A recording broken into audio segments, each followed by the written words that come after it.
Him. Pag narinig natin yung salitang seek Him, di ba? Parang natural naman, siguro naman bilang Kristiyano, lahat naman tayo nagsisik, ano? Pero tonight, ito yung nabigay na message sa akin ng Panginoon that somehow we be reminded, are we really truly seeking Him? Now, I want to start with the definition ng seek, ano? In the Hebrew, pag titignan mo yung meaning ng word seek, pag chinek mo sa Strong's Concordance, it means to search out by any method. And pag sa Greek naman, it means seek to find. Ibig sabihin, hindi ka lang basta naghahanap. Iba kasi, di ba, minsan hanap lang ng hanap, pero hindi naman talaga naghahanap. May ganun eh. Alam mo yun, parang masabi lang na naghahanap, masabi lang na mahinahanap, pero wala. So if you look at this, ang pinaka-core meaning ng word na seek dito is it really supports God's desire to be found. Lagi ko nga sinasabi, hindi naman nagpahanap ang Panginoon para magtago. Hindi siya nagtatago. Hindi siya, kumbaga, kapag hinanap mo siya, nandyan siya. Hindi siya nagtatago. Gusto niyang magpakilala. Gusto niyang marinig mo siya. Gusto niyang makita mo siya. Gusto niyang kinakausap mo siya. Hindi siya yung tipo na, sige, hanapin mo ko, taguan tayo. Alam mo yun, boom, lang hanggang, alam mo yun, na magtatago at magtatago siya hanggang mahanap mo. Hindi eh. Ano ba? Kailangan mo lang hanapin siya. Nandyan siya, magpapakilala siya sa'yo. I want to start with this verse sa Matthew 7:7. Anong sabi dito? Ask and it will be given to you. Seek and you will find. Knock and it will be open to you. Wala nakalagay dyan na keep on asking. Sinabi lang dyan, ask. Anong sabi? It will be given to you. Isang beses nga lang eh.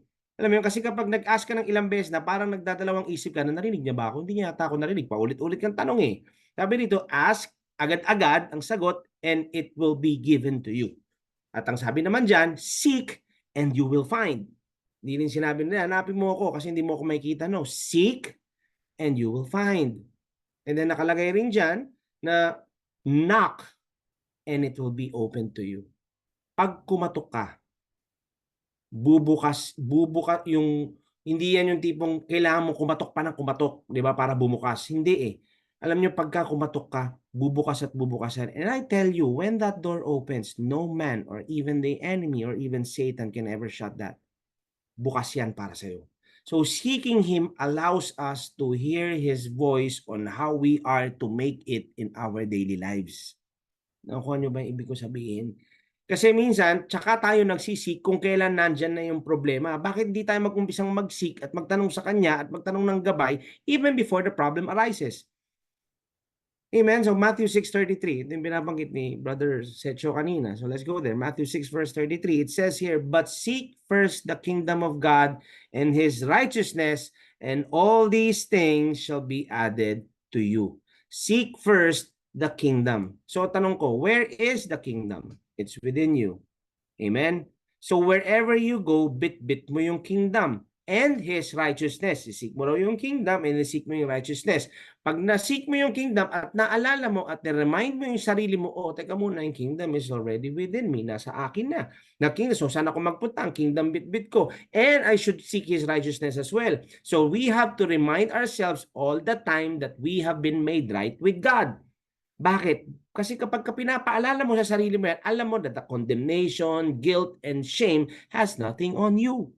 Hindi yan kailanman babagabag sa buhay mo kasi alam mo that you have already been made right with God. Maayos kayo, hindi kanya kaaway. Hindi pwede siya baga hindi pwede yan kasi hindi na siya galit sa'yo, hindi niya binibilang kasalanan mo. Ang nagbibilang lang ng kasalanan mo, demonyo at lalong-lalo tao. Minsan ikaw pa nga sa sarili mo. Masakit pa nga nito minsan, di ba, yung ang nagbibilang pa nga niyan, yung kakabilang mo yan, kaya di ka maka-breakthrough. Kaya ka nagwo-worry. Kakabilang mo nung mali mo, kakabilang mo, ay kasi ito, nagkamali na naman ako, kasi ito na naman. O pagkakaisip mo ng kakaisip dyan nag-uumpisa yung worry. Kaya nga yung context niya, Matthew 6, is all about yung sinasabi ng Panginoon sa atin na do not worry. Kaya ang kailangan natin, isik natin siya. Because when we seek Him first, and all that we have, lahat ng mga, pag nasik natin siya, maintindihan ngayon natin, oh, teka muna, yung kingdom pa nasa akin. Uy, made right na pala ako sa Kanya. Hindi pala niya binibilang kasalanan ko. That's when the worry goes away. And all these things shall be added to you. As we seek Him, the Holy Spirit is at work to guide us to succeed in life. Kasi dun niya nasasabi sa atin ang gusto on what to do and what not to do.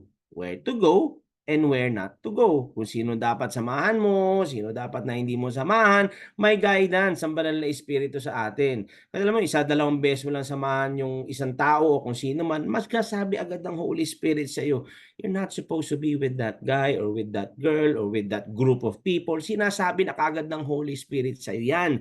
Kaya lang, ang madalas sa madalas, kasi nga bibihira na rin tayo mag-seek sa Kanya, sometimes we get masyado tayo naging overconfident dun sa sitwasyon mo, na nakakalimutan natin tanongin, Lord, ito ba dapat na sinasamahan ko? Kaya nagkakagulo-gulo at medyo nalilihis tayo. Because I believe for some reason may nakasama ka bigla or napunta ka sa kung anumang lugar, there is always a reason why you are there. It's either God put you there or you yourself put you there. It's either si God nagdala sa iyo dyan or baka ikaw nagdala dyan. Nakuha niyo ako? Pag nagpapadala ka agad kasi sa, na ang isip kasi nito, pagka lagi mong ang gusto mo yung ginagawa mo na lang na somehow hindi mo alam dahil hindi mo na siya sinisik, nai-influence ka na ngayon ng kaaway ng hindi mo namamalayan. Doon tayo nalilihis. Amen. At pagdating doon, somehow yung timing ni God nandyan na sana para sa'yo, pero ikaw ngayon yung, alam mo yung parang timer or parang sa wake up na lang, yung sa alarm clock na lang, yung panay ang snooze button mo, imbis na tumayo ka na sana, panay ang snooze button mo na nakakalimutan mo na kung bumangon ka dun sa unang bangon mo, mas maayos sana yung bangon mo, kaka-snooze mo, lalong bumigat yung, lalong bumigat yung ulo mo. Kasi hindi dapat sana pag may sinabi sa Panginoon, nakakarinig tayo eh. Alam niyo, nakakarinig tayo. Ang problema kasi diyan, sumusunod ka ba doon sa narinig mo? Amen. Ang madalas, narinig na natin sinabi niya, pero ang nasusunod pa si flesh. Amen. Pagka may mga ganyan, ang hirap nung ganyan na nangyayari. Bakit ba tayo nata-traffic? Ba't ba tayo nata-traffic dyan sa breakthrough natin? Bakit ba tayo naliligaw minsan? It's just one reason. It's failure to listen to God.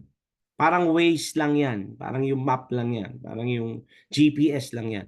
Failure to hear Him. Not being able to discern His voice. Pag hindi natin naririnig or naririnig mo pero di ka naman sumusunod, yun ang sabi ko sa inyo kanina, you choose to follow the flesh. Tapos is out of the country and may map sila doon, makwento ko lang. Maliban sa di ko kabisado yung daan, di ko din kabisado yung app kasi ibang app, di naman siya Waze.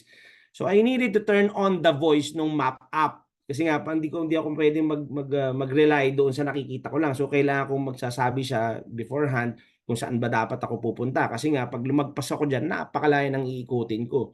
So, kailangan nakafocus ako dun sa boses ng app, dun sa boses ng map. Same thing with God. Nakafocus ka din dapat dun sa Word, dun kay Jesus, at sa boses ni Holy Spirit. And when we seek God, napaka-importante na present tayo sa Kanya. When I mean present tayo sa Kanya, kasi pwede namang, alam niyo, omnipresent naman ng Panginoon, nandyan naman talaga yan. Hindi naman siya nawawala talaga. So kung tutuusin, we are always in His presence. Pero tayo, present ba tayo sa Kanya? No, kanyo, are we in His presence? Ibig ko sabihin, for example, di ba, pag pwede kang andyan ka, for example, sa family na lang, pwede kang andyan ka kasama mo yung asawa mo or anak mo, pero yung utak mo lipad. Pwede yan eh. Wala ka doon. Yung tinatawag natin physically present, pero mentally absent. Pag may sinabi siya na, may sinabi yung anak mo or yung asawa mo, may sinabi ka ba? Parang wala mo yung nawala sa isip mo na, minsan kala mo nagsasalita siya, pero kala mo pumapasok, pero hindi mo naiintindihan. Hanggang sa uulitin na minsan hindi na nga mauulit, hanggang yun, nalilimutan mo na. So parang ganun din sa Panginoon yan. Andyan naman siya lagi. Ang tanong, ikaw ba andyan? Pag may sinasabi ba siya, nakikinig ka ba? O siyempre, sabi mo dyan, naman, nakikinig naman ako, pastor.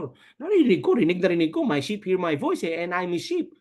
O tanong, sinunod mo ba? O pag pumalpak, tsaka mo siya tatanungin, ano nga yun, Lord, sinasabi mo? Kasi medyo napahinto ka na at nabigla ka na, napaisip ka na, naku, may sablay. Ano nga, may sinabi siya sa akin eh. Kaya lang, ano nga yun? Tsaka ka ngayon babalik sa kanya. Things like these, we could have prevented. I myself have learned this the hard way once upon a time. And I'm still learning up until now. Amen. So napaka-importante. Right now, tonight, ito ang sinasabi ng Panginoon sa atin. Makinig tayo sa Kanya. We don't just listen, we obey. It says in Psalm 16 verse 11, it says here, in the Passion Translation, let me read it. Because of you, I know the path of life. As I taste the fullness of joy in your presence, at your right side, I experience divine pleasure forevermore. In His presence, we experience joy. And not only that, He gives us the direction and the path to journey this life, which is why we are able to experience divine pleasures as well with His side, in His presence, through seeking Him. But sad to say, most Christians only say, yes, God. Oh, yes, God is good naman talaga. God loves me. Pero wala naman talagang intimacy. Di naman talaga naghahanap. Not really present to God. Not really seeking God. In the presence of God, you will have everything you need which pertains to life. Alam niyo, sa totoo lang, we can't escape the presence of God. Naman kasi nga, like I said earlier, omnipresent siya eh. You guys do know that we were created for fellowship, right? Kaya naman tayo ginawa eh. And for me, the main purpose that I was saved is not only so that I can escape hell or to be released from bondage. Yes, it's a part of it. But the reason I was saved is so that God can fellowship with me, to be in a relationship with me again. Nawala kasi yan with Adam and Eve. When Adam and Eve sinned, Jesus restored that. So for me, ako lang personal, I got saved so that I can have an intimate relationship with Him. Dapat ito maging totoo sa puso ninyo. Alam mo yun, yung nasa puso mo, na alam mo, na totoong-totoo, lalo na sa isip mo na He saved me to spend time with Him, that I may be able to know Him. Gusto ko yung pusong ito na sinasabi ko sa inyo ngayon, ito rin yung intention, ito rin yung laman ng puso ninyo.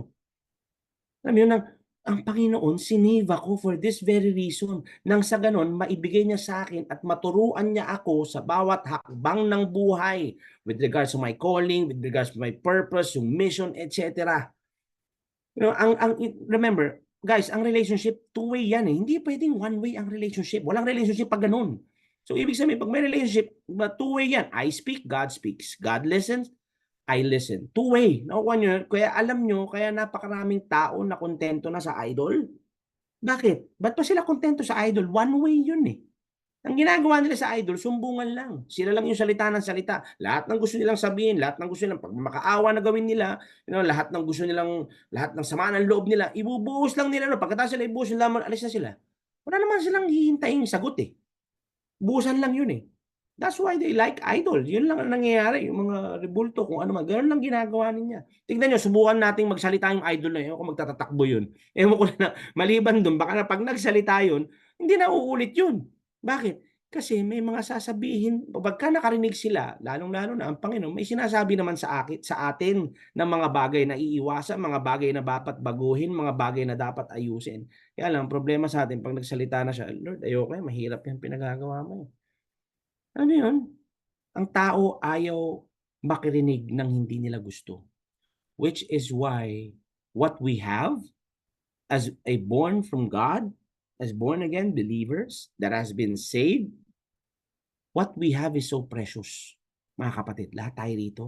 At lahat tayo dito tinanggap natin ng Panginoon. What we have is so precious. Ingatan natin ito at i-take advantage natin itong relationship na ito. We are to know these things by fellowshipping with Him, by being intimate with Him, by being present to Him, by seeking Him. Amen. Sabi nga natin, we do know that all things has been given to us through the knowledge of Him. Punta tayo 2 Peter 1 verse 3. It says here,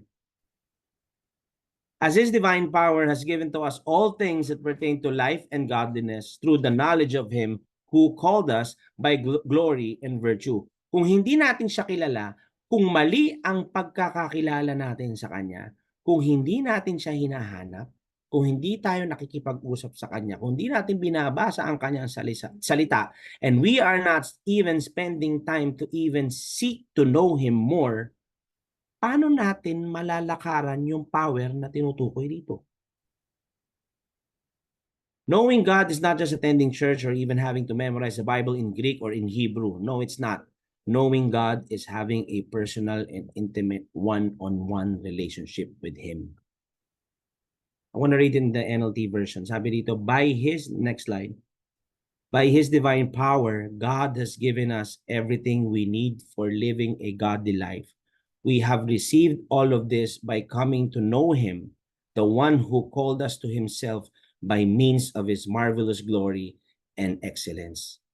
It is by coming to know Him. In times of adversity and challenges and difficulties, kung ano pang kakaharapin natin, Actually, even before the adversities or challenges or difficulties or persecutions or tribulation or testings ang dumating, mag-seek ka na. Huwag mong hintayin na dumating pa yan. Kasi alam natin darating yan eh. So mag-seek ka na bago pa man dumating yan. Hindi yung nagkukumahog ka na mag-seek pag andyan na yung problema.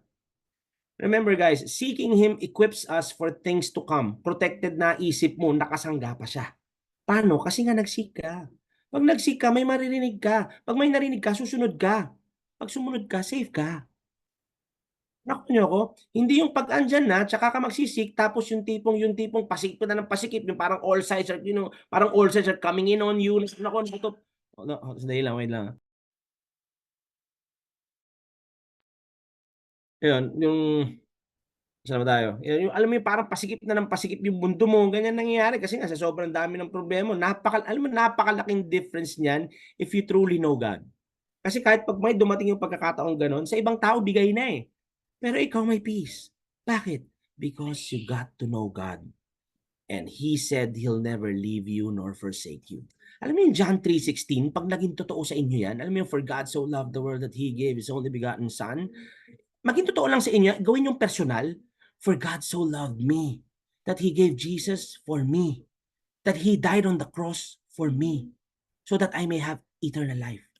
Pag naging totoo sa yan, alam mo ngayon, ngayon sinasabi ko lang, tears in my eyes, can't stop from, alam mo talagang maluluha ka eh, kasi God so loved me. He gave Himself for me. Binigay yung anak niya para sa akin, namatay sa krus para sa akin. Kung personal. Yes, for the world, pero gawin yung personal para sa iyo. Pag alam mo na gano'n ang pagmamahal ng Panginoon sa iyo, walang kahit anong pagsubok ang kayang pagpabigay sa iyo. Tandaan mo yan. Because you got to know God. And He said He'll never leave you nor forsake you. It's like, yes, knowledge is important, pero itong knowledge na ito, kung hindi bubuhayin ng banal na espiritu sa iyo, na sa pamamagitan ng pag-seek natin sa Kanya, baliwala lahat yan. Kaya nagiging totoo ang salita ng Diyos is because He says it's true. He speaks directly to you. Amen? Sabi ko in John 3:16, pag yan na-experience na talagang totoo sa iyo yan, God died. Jesus died on the cross for me. You only get this when we seek Him with all our heart. And when we do that, hindi tayo mapapahiya. Recently, I was in a position where I needed to decide to obey His voice or not. Wisdom of the world says, don't do it. The so-called experts in that area says, it's up to you. Try this muna, try that muna. But God said, isa na sinabi ng Panginoon eh, do it. At the last minute, I could have backed out. Pwede naman eh. Pero I would have missed the opportunity to see Him work. Long story short, I obeyed and have experienced a whole new other level of the manifestation of His faithfulness and His love. I tell you this, He never puts us to shame. Yan ang Panginoon. Kaya lang minsan kasi, pag mundo na, yung kaharap mo parang, naku, nakakatakot eh, ganito, ganyan, baka ganito, baka ganyan. Minsan pag may pinagawa ang Panginoon sa inyo, imposible eh. Alam mo yun? Alam mo, napaka-imposible nung pinagagawa sa inyo. Nakakatakot pa minsan. Isipin nyo si Peter nung tinawag siya, sige, come.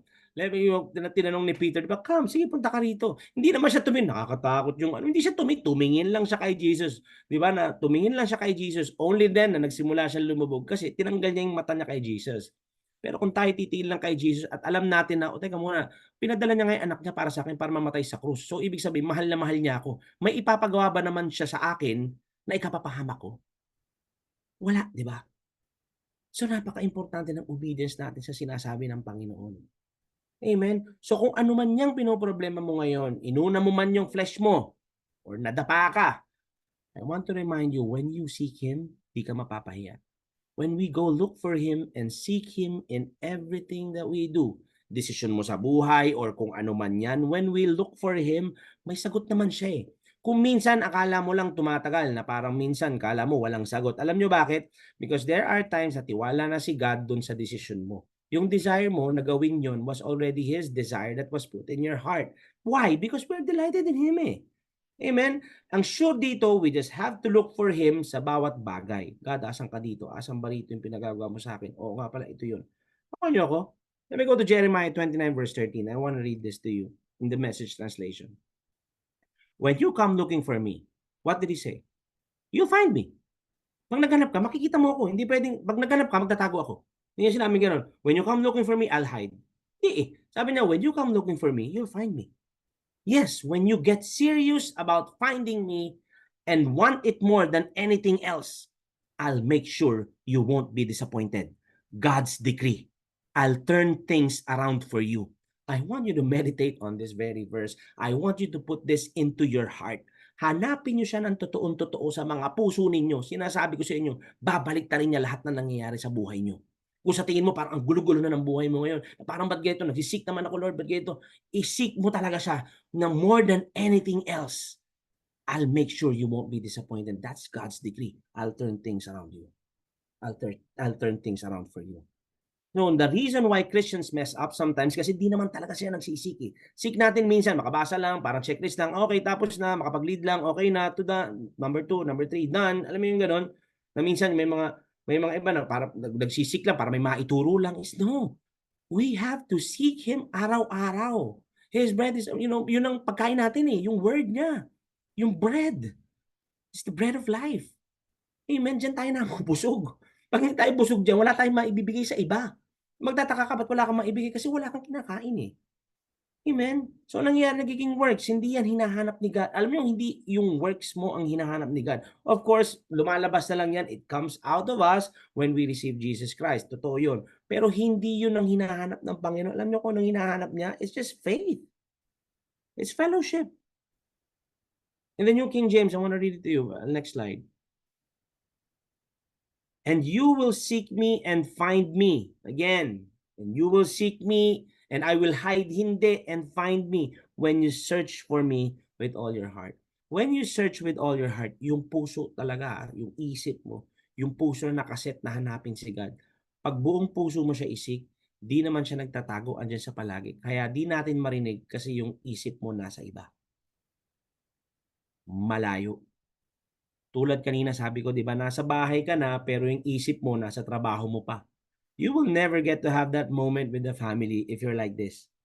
You will never get, you will never get to know what they love and where they want to go. You will never have that moment kung gano'n ka.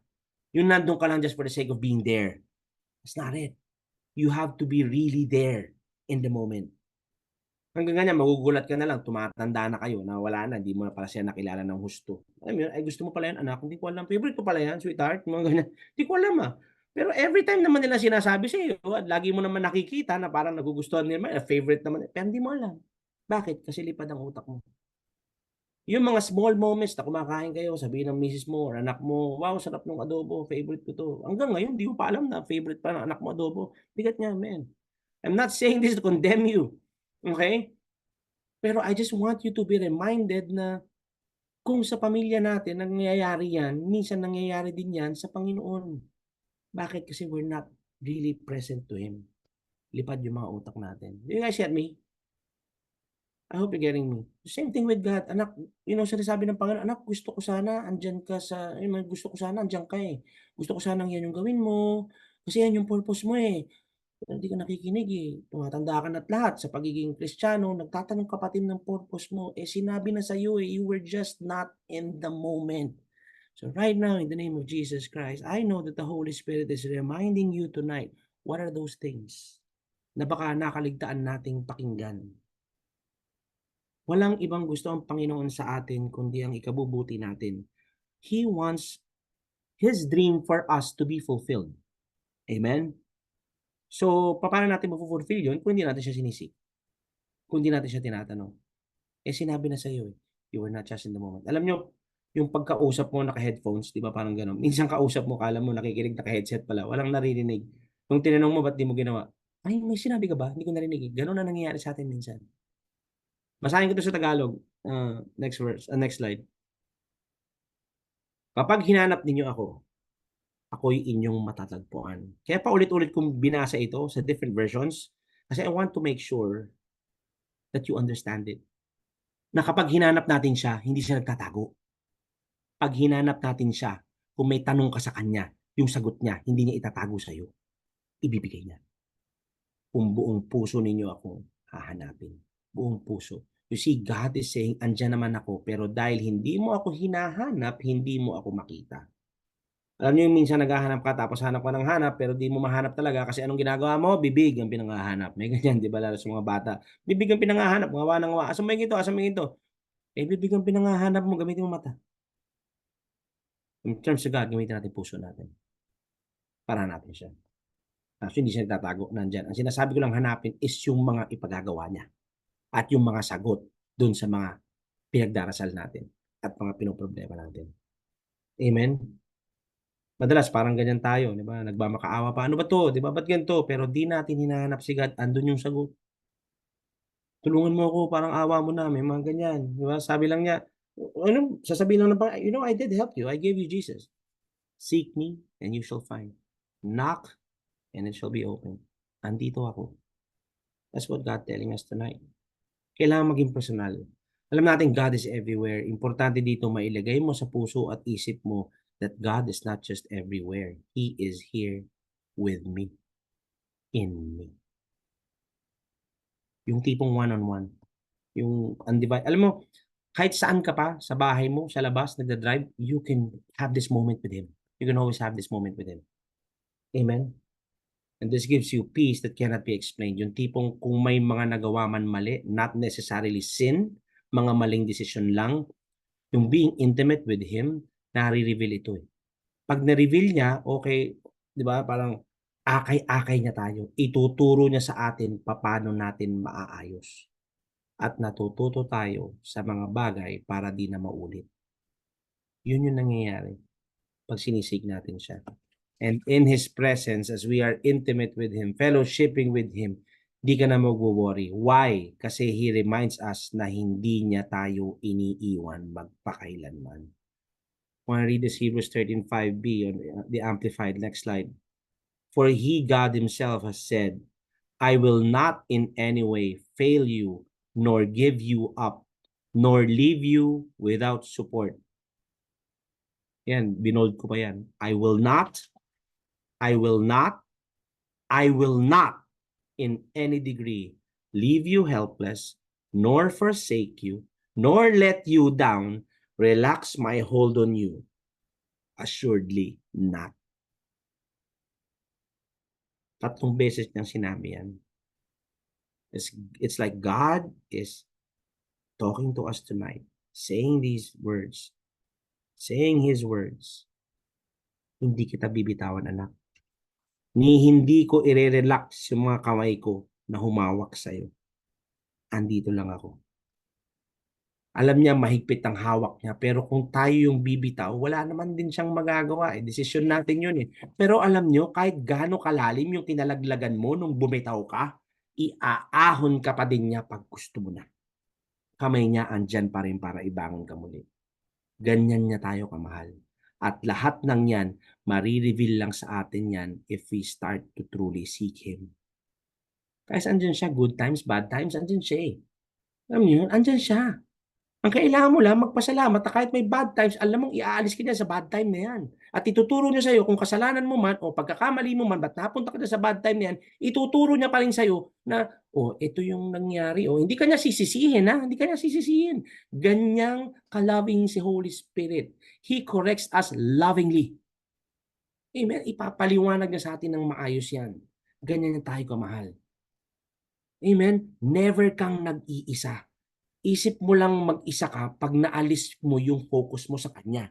That's the only time that it happens na parang akala mo mag-isa ka. Pag tinanggal mo yung isip mo sa kanya. Pag pinaalala mo sa sarili mo, teka muna, hindi ako mag-isa. Tinanggap ko si Jesus eh. Kung tinanggap ko si Jesus, ang pagkakaalam ko, tumira siya sa akin. So kung tumira siya sa akin, hindi ako nag-iisa. Ba't ako nalo-lonely? Ba't ako iiyak? Ba't ako mag-aalala? May kasama ako. Amen? Pag hindi mo siya isik, dun ngayon tayo nalilinlang ng flesh. Dun tayo nalilinlang. I want us to be reminded, Matthew 28 verse 20. Let's go there in the next slide. It says you're teaching them to observe all things that I have commanded you, and lo, what did it say? What did He say? I am with you always. When you say always, pag sinabi always, lagi. Amen? Walang absent. Always.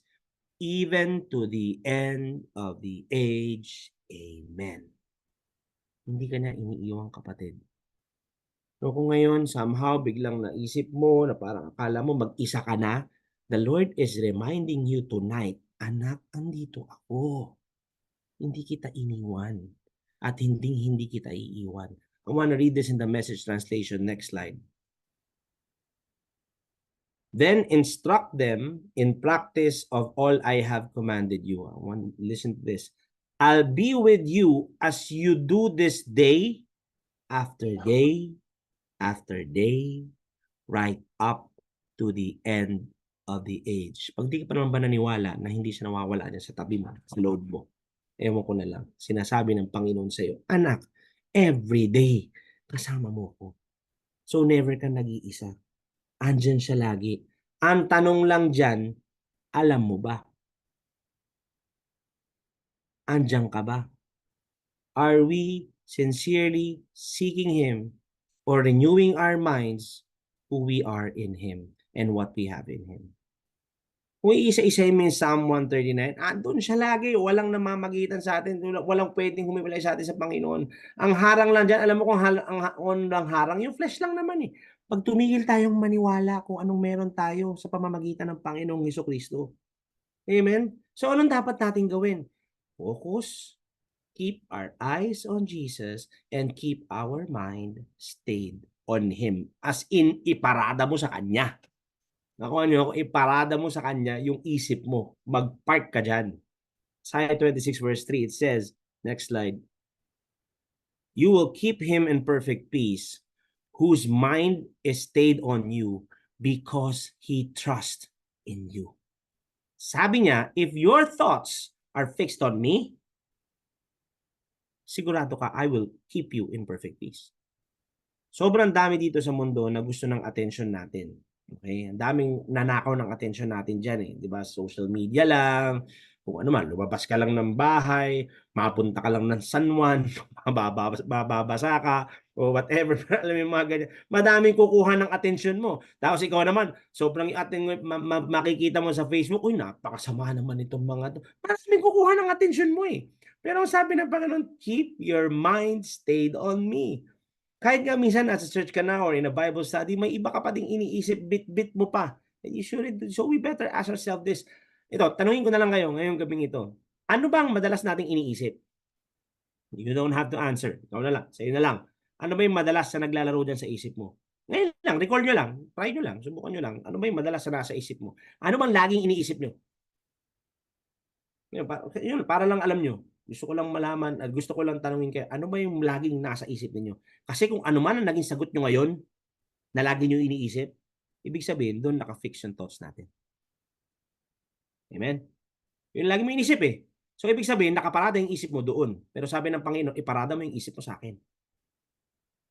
So, kung health issue man yan, or financial issue man yan, or relationship issue man yan, o kung ano man yan, anong karugtong yan? Worry, eh. Anxiety. Amen? Sunod-sunod yan. And remember, worry is nothing. Ito yan, ang definition ko ng worry is just meditating on a lie. Kasi isip ka ng isip sa hindi pa nangyayari. Kakaisip mo, kaka-worry mo, magiging anxiety na, hanggang magiging negative na. 'Di ba? Kung merong mega man, ikaw si nega man o nega woman. Hindi dapat tayo ganyan. Amen? So dun lang malalaman mo na nauubos na yung oras mo sa kakaisip sa isang bagay na hindi pa nangyayari. Eh, bakit di mo na iparada yung isip mo dun sa gumawa ng langit at lupa na alam mo yung kinabukasan mo? Mas sigurado ka pa na hindi ka niya pababayaan. Yun katotohanan pa. Amen? Kasi pagka naiparada mo sa event, ibig sabihin nun, you already are not thinking about the things of God. Ang isip mo nandun na sa mundo, nandun na sa worry mo. Sabi niya, "I'll keep you in perfect peace." Perfect peace is having peace in the middle of a trial or a trouble or a persecution or a challenge or anything bad. Yun yung perfect peace. Na kahit may magulong sitwasyon, you still have peace. Yung lahat natataranta na ikaw ayos pa. Bakit? Because God keeps you. Paano? Kasi your thoughts are fixed on Him. Paano mo nafi-fix thoughts mo sa Kanya? Kasi tiwala ka. Paano ka nagtiwala? Kasi kilala mo siya. May relationship kayo. You are being intimate with Him that caused you to trust Him fully. At hindi mo makukuha lahat ng yan kung hindi mo natin siya sinisig. Ang ginagawa ng kalaban, ipapa-focus ka niya sa iba, sa sobrang distracted mo, nawawala sa isip mo mag-focus sa kanya, pati time to fellowship with Him and to seek Him nawawala. Guguluhin ka niya, o paubos na pera mo, o sweldo na naman, o rent na naman, kuryente na naman, due date na naman, paano gagawin mo? Pag nagpadala ka dyan, yari ka na naman. Pero lahat ng mga binanggit ko, even the Holy Spirit teaches us how to manage all these things without a single worry on your mind. Ang gusto ng kalaban yun kasi gunulo-gulo tayo. Yung wala naman talaga, inaalala mo. Kaya napaka-importante na ma-maintain natin, focus natin sa Kanya, yung fellowship with Him and seeking Him. Kasi pag ito mawala, maniwala kayo, ang bilis magnakaw ng kalaban ng attention mo. And when that happens, please be reminded, God is here, Jesus is in you. Go back to seek Him. Reading the Word by just reading or memorizing it, baliwala yan kung you are not even looking or seeking the one that the Scriptures is pointing to. That is Jesus, and Jesus is love, and Jesus loves you. I really pray that the Holy Spirit ministered to you tonight. I don't know who this message is for, but I believe it's all for us, para sa atin lahat ito, even for myself. And when I preach, when I teach, ako rin, recipient din ako ng salita ng Diyos when I share with you guys. So I'm gonna end with this. This is si Jesus, This is si Jesus nung kausap ng mga Pharisees, mga Pharisees and mga religious ito. John 5 verse 39 to 40. You search the scriptures, for in them you think you have eternal life. And these are they which testify of me. But you are not willing to come to me that you may have life. So sino kausap ni Jesus dito? Mga religious, Pharisees. Ito yung mga kabisado yung Bible. Okay? Pagka sinabi mong Deuteronomy 28, tutuloy hangga't di mo sinasabing hinto, 29, 30. Alam mo yun, tuloy-tuloy ang mga yan. Tuloy-tuloy yan. Verse 1, verse 2. Pag sinabi Nehemiah 1, tuloy-tuloy yung mga, ibig sabihin, memorize nila. Kabisado nila. Kung sa kabisaduan lang. Amen. Alam nila yan. So sabi ni Jesus, search the scriptures. Tingin nyo, kilala nyo ako, pero hindi. Yung basahin natin sa NLT. Next slide. Yan. You search the scriptures because you think they give you eternal life. Teka, di ba scriptures eternal life? Actually, hindi. Not just the written word of the scriptures ang nagbibigay ng eternal life. Ang nagbibigay ng eternal life, pag nakilala mo kung sino yung tinutukoy sa scriptures. At sino yun? It's Jesus Christ. Then you have eternal life. You see, madami sa atin inaral na lahat sa Bible pero we are not even spending time to be intimate to what the scriptures are talking about. Yun yung eternal life. It's Jesus Christ. But the scriptures point to me. Sabi niyo, but the scriptures point to me. Yet you refuse to come to me to receive this life. Ito nangyari sa mga Kristiyano ngayon all over the world. They go to church, simba, recite lang ng recite, profession instead of confession.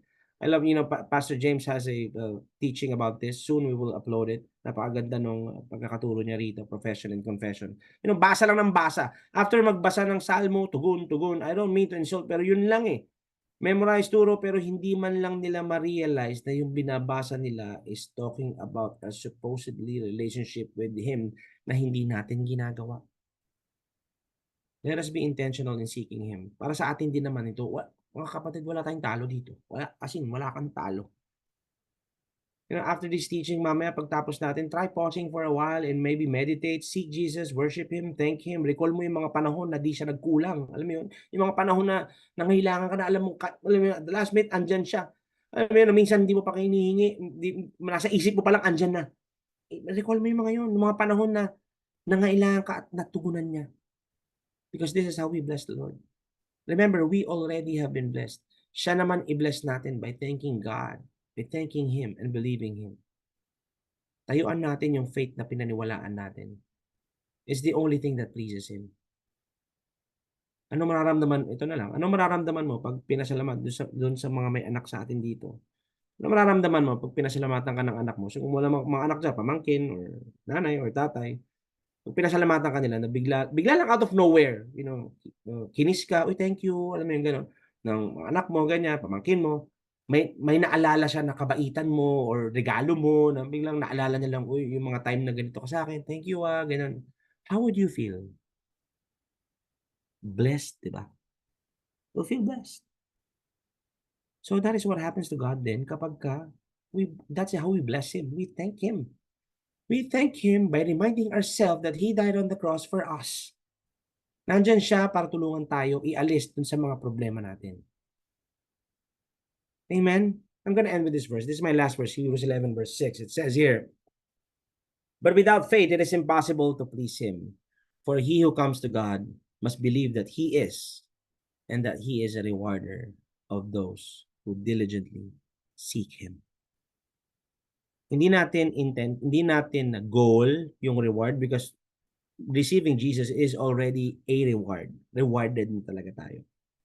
Diba? Kahit ayaw mo ng reward, dahil I know it's the last thing on our mind, Jesus lang reward na eh. Pero di mo pwedeng pigilan si God. Character niya yan. He is a rewarder. And I tell you, you will be rewarded if you diligently seek Him. Amen? All those supernatural favors, everything that you have been praying for right now in the name of Jesus Christ, I speak breakthrough to each and every one of you in Jesus' name. If you have any sickness right now, I speak healing. Pag may mga katanungan kayo, I speak wisdom in Jesus' name. Sa lahat sa inyo rito. Alam niyo, hindi niya kayo pinababayaan. Ito lang ang gusto lang isabihin ng Panginoon sa inyo ngayon. Anak, hindi ako nagtatago. Hanapin mo ako. You know, no, mag-focus ka naman sa akin. Pakinggan mo naman yung sinasabi ko. Araw-araw na kitang sinasabihan eh. Sundin mo naman. Para sa'yo naman eh. Amen? Para sa atin lahat ng gusto ng Panginoon. It may seem hard. It may seem hard at first. Parang pag unang tingin natin, parang ang hirap naman ito. Alam mo yun, parang ang daming ano, parang minsan parang mukhang imposible kasi talaga. Remember, our God is the God who makes the impossible possible. Magtataka ka pa ba kung yung pinagagawa sa iyo parang imposible? Kasi gusto niyang ipakita sa inyo yung kapangyarihan niya. Gusto niyang magpakilala sa inyo. Amen? Kasi bakit daw hanggang ngayon, you of little faith, it has been everywhere in the Bible. Yan ang sinasabi niya sa mga disciples before. So right now, nakita na natin yung ginawa niya noon. And nakita niyo na rin mismo nung tinanggap niyo ang Panginoon dun sa mga breakthrough na natanggap niyo sa pamamagitan niya. Magdududa ka pa ba? Amen? All in mo na. Sagad mo na. Ang Panginoon natin, walang kupas yan. Walang kupas yan magpakita ng kapangyarihan niya. Bakit? Kasi yung naipapakita niya at pag naging manifested sa inyo yan at totoong naniwala kayo dyan, yan din yung makikita ng mga mahal nyo sa buhay at ng mga tao na nasa paligid ninyo, na nandyan sa surroundings ninyo, na nandyan sa sphere of influence ninyo. At dun ka nagagamit ng Panginoon para ipakita sa mundo na totoo siya. Amen? So that's what I have for you guys. And I pray that, you received something from this, and I pray that the Holy Spirit truly ministered to you. Seek Him. Siya ang nakakaalam ng sagot dun sa mga dapat nating gawin. Marami tayong mga tanong eh. Pero we seek Him lang. Sabi ko sa inyo, one day at a time. One day at a time. Baby steps. Kung may mga baby steps sa inyo, magugulat kayo mamaya. Lalaki na ng steps ninyo. Pero hindi mag-uumpisa ang steps na malaki na yan kung hindi nyo uumpisahan sa dahan-dahan. So, umpisa natin sumunod. Amen? So, that's what I have for you guys tonight. Praise God. Brother Sech, andyan ba si Brother Ron? Pero andun sila sa Davao. If not, Brother Sech, baka meron kang dagdag. Wow, napakaganda ng message, Pastor Much. And talagang dun mo pala nakuha yung seek Him from Hebrews 11 verse 6 at the end. So, usually guys, after the message, kung meron kayong mga questions or anything that, if you have any concerns, pwede nyo i-type sa box or, this message is actually for every one of us, lalo na, if you're seeking the Lord for healing, for, kung anumang problema yung hinaharap nyo, merong sagot. Diba? And siguro yung unahin ko lang, Pastor Match, yung tanong, diba, minsan kasi may mga nagsisik, diba? Sisik sila, magbabasa na sila ng Bible, magpe-pray sila, pero wala silang maintindihan, wala silang makuhang sagot. Paano yung ganun? Paano yung nagbabasa ng Bible, nagpe-pray, pero walang sagot na dumadating. Bakit ganun? Kumbaga, yun yung mga tinatanong ng mga iba, bakit sila nahihirapan, ba't di nila naririnig yung Panginoon? Para sa'kin kasi imposible kasing hindi natin siya marinig kasi sheep tayo, eh. So, hindi natin siya naririnig. Alam mo para sa akin ang pinakasimpleng sagot ko diyan, naka nakaabang ka dun sa gusto mong sagot kaya wala kang marinig na sagot. Yun lang ang nakikita kong magiging dahilan dito, eh. And sometimes maybe may inuuna tayong gustong tanungin pero meron ng sinabi ang Panginoon sa inyo na una mong gawin pero hindi mo pa rin ginagawa. Remember Elijah, 1 Kings 17. Yun din ang steps and stages ang Panginoon 'pag magbigay ng instructions. Hindi niya ibinibigay ng sabay-sabay 'yan. Magbibigay siya muna, "O pumunta ka muna dito." Remember si Elijah nagpunta muna dun sa king, "O sabihin mo magkakaganito, magkakaganyan." And then after nun pagka sumunod siya, "Tsaka niya ngayon susundin 'to, gagawin mo naman ito." Nakuha niyo ako? So sometimes yung tinatanong natin, nag-override ka na naman dun sa unang pinagagawa niya, kaya wala kang makuhang sagot kasi yung unang pinagagawa niya, up until now hindi mo pa rin ginagawa. Ayun. Yun nga. So, I guess yung ano, yung nakukuha ko dito, Pastor Match, kailangan talaga magpakumbaba, 'no? Kasi pagka yung masyadong ano, yung yun nga, hinihintay mo yung sagot and, hindi tayo natututo to humble ourselves before the Lord, I guess wala talaga tayong maririnig. And para sa like for example, for healing, 'di ba, you're believing for your healing, you're believing for a miracle or a breakthrough, 'di ba, hindi minsan wala kang makukuha kasi yun nga, kailangan mo na magpakumbaba, and I think one of the first acts of humility for a believer is to read the Bible, 'di ba? And yun yung sinasabi ni Pastor Macho na ito yung tungkulin ng bawat believer, 'di ba? Kailangan natin basahin yung Bible without the lenses of theology, pero with the lenses of Jesus through the Holy Spirit. So, I'm not sure if, anybody's getting this, but, I pray that, we seek him, not just for anybody in particular, but for us, but for every one of us here. I pray that we seek him with our whole heart, our whole mind, our whole strength, our entire being. And that's the love the Lord our God. So if anybody has questions, yeah, please feel, or anybody wants to share anything that's just overflowing in your heart that you want to share, or you got a word from the Lord that's just about to explode, please feel free to share. And Pastor Much, I think that was just a really good message, and it's a good reminder na alam mo yun, balik lang tayo sa word. So Amen. And I tell you, God is full of surprises. Masu-surprise kayo sa mga gagawin niya sa buhay niyo.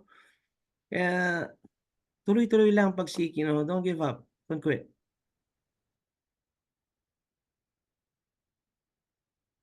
right. So yeah, we got some prayers for healing here from Chim. We I saw your message here, Chim. So we're gonna pray, and I think we got also Brother Peter is asking for some prayers for his BP. I think it's 171. So I think that's not good, right? If your BP is 171, right? That's so much. Normal yata 135, right? Or what is it? I don't know, but I pray, like, anybody else wants any prayer requests? May tanong dito. Bakit ako di ko pa narinig si Lord, pero lahat naman po ng hinihiling ko po nangyayari o natutupad? So, Pastor Match, may katanungan dito. Bakit daw hindi naririnig si Lord? Actually, yung hinihiling mo na natupad, that's already the Lord talking to you. Hindi naman sa'tin when you say naririnig, it's not really all of us audible naman, eh. It's just an impression in the heart na alam mong siya. So, I believe na yung mga nangyayari at yung mga natutupad na mga prayers or breakthrough mo sa buhay, that's already God talking to you that I'm here. I heard you. Yes. And I think you know, the more that we recognize that we are a spirit, soul, and body. You know, I think Pastor Mach and Brother Ron has a teaching on that. So I'll try to look for it sa archives and send it dun sa Metanoia Viber or sa Facebook community that we have, so that you could just go through yung teaching na yun, because it's super foundational for us to recognize who we are in our spirit and our soul and body. So thank you for sa question po. Maraming salamat po sa question. Anybody else? Meron po bang may questions? All right, we also got an additional prayer here for Peter's dad who has kidney disease, enlargement of prostate. All right, yeah. Well, the Bible says, whatever two of you agree here on earth, my Father in heaven will do it for you who is in heaven. And where is heaven? Right now, let's just agree in faith. So I think that's it, Pastor Matt. Should we close in prayer? Okay, bro. No problem. Sige, close mo All na. right, let's close. Yeah. All right. So, whoever is asking for prayers, and if that's you, if you got your own personal prayer, just lift up your hand by faith, or as if to receive or to give, by faith right now. Let me just look at the message here. So by faith right now, Peter, si Peter Ong, yung BP, right now we speak to your BP that's 171, and we command it to lower right now in Jesus' name. And we command healing and peace over you. River of life just to flow over your body. Right now, everybody's agreeing. And right now, we also pray for Jim, for Nate, for Daisha, for the flu to be gone. We get rid of this flu and we sweep it out in Jesus' name. And we command the body to be healed, to be whole, and to be filled with power right now. Flow over their bodies, Holy Spirit. From the top of their head to the soles of their feet, we command flu to be gone, temperature to be normal, and just fluid, mucus to be flushed out in Jesus' name. And we also pray, Father, right now we declare your word that you sent through Jesus to heal the kidneys of Peter Ong's dad and his enlarged prostate. We command that enlarged prostate to subside and to shrink in Jesus' name. And we thank you, Lord, that you send forth your word to heal us and deliver Peter Ong's father from destructions. And right now, Father, I thank you for everybody here. We thank you, Lord, for your goodness. And yeah, right now, whoever's battling cancer, right now, we speak to cancer right now.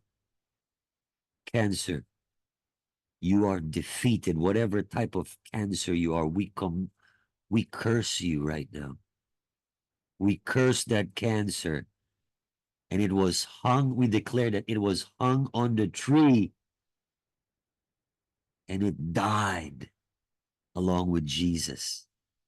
And he took that cancer away from you and from me. And we command it to get out of the body. And we release the resurrection life of Jesus over your body right now. Whoever has cancer right now, receive it. Resurrection power. Flow, Holy Spirit. flow over that body, over the lungs, over the bones, over the organs. Healing power manifests right now. Mother-in-law who has breast cancer right now, agreement made right now. Holy Spirit, flow right now. Father, we ask you, Lord, for Hark the Herald's mother-in-law who has breast cancer, Lord. We rebuke that breast cancer right now. And we all agree where 2 or 3 are gathered in your name. We command breast cancer to stop and to leave the body. And we command supernatural healing and miracles to take place. Father, we entrust to you. We hold on to your word right now. And we declare, Father, yes, we declare yung mga karamdaman at sakit, malusog lahat. Lord, we declare right now, we agree with this prayer, Lord, para sa mga babies. You know, we just agree with your prayer, Sevilla, and we by faith we speak it out, and right now, where's that? Yeah, we just thank you, Father, that you are the God of miracles. We thank you, Father, for Jesus. You are our healer. You're the great physician. You're our doctor. You're our psychiatrist. You're who we need, Lord. And Lord Jesus, we thank you, Lord, right now for manifestation sa mga katawan ng mga tao ngayon. And we thank you for your Holy Spirit who just flows like a river of life over everyone tonight. We pray for good night's sleep and dreams and visions to take place sa bawat isa, Panginoon. We give you all the glory, all the honor, all the praise, and all the worship. And Father, we lift up to you, Lord, everybody in Davao. We pray, Father, for the seeds that are being planted, that they will reap a harvest, and that your kingdom will advance here on earth as it is in heaven. And everybody says, in Jesus' name, amen. Amen and amen. Praise God. Thank you, everyone. God bless you. Amen and amen. Good night, everyone. Bye. Amen.